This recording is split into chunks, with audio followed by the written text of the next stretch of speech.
All right, we begin with Boeing. Now, apparently the two 737 MAX jets that crashed did not have two key safety features, in part because they cost the company extra money to install. So I want to go to David Curley, who's in our DC bureau. David, this is a pretty damning revelation. Did Boeing really make carriers pay extra to have these two key safety features that would make everyone safe? I'm not sure. It makes vulnerable and culpability more of an issue for Boeing. It gets very complicated, and unless we have a bunch of aviation geeks out there, there are a lot of ways that you know where you are in flying, and this additional data would have told somebody whether the plane was nosed up or nosed down. It's pretty clear in the first crash that even if they'd had these systems, it probably wouldn't have made a difference because they didn't follow the procedures and shut off this system.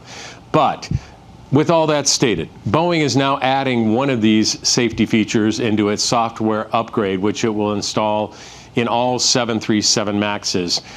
Really, more of a key question is, why did Boeing design the system to try and save an aircraft that may be stalling based on just one sensor when they have two?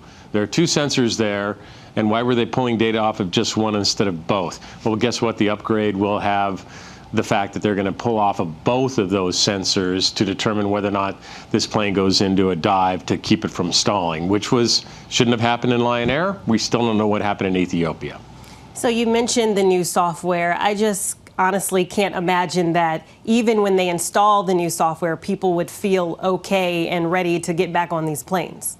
Public perception is really a problem here for Boeing and this aircraft and for the airlines. No doubt about it. But there's nothing, not one piece of evidence yet that says this plane is unsafe.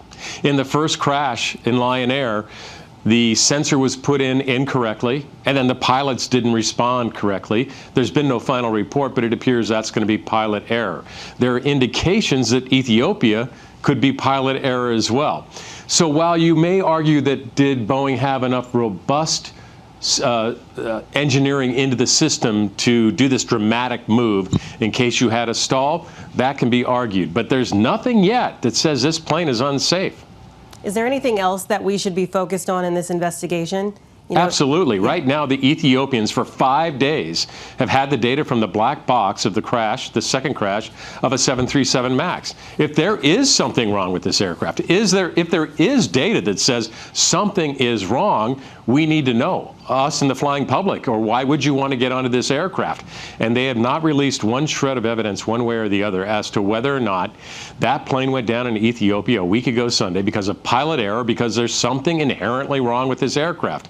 Boeing has a software fix for the first crash that will address those issues in the first crash. Well, what about the second crash? The Ethiopians still have told us nothing.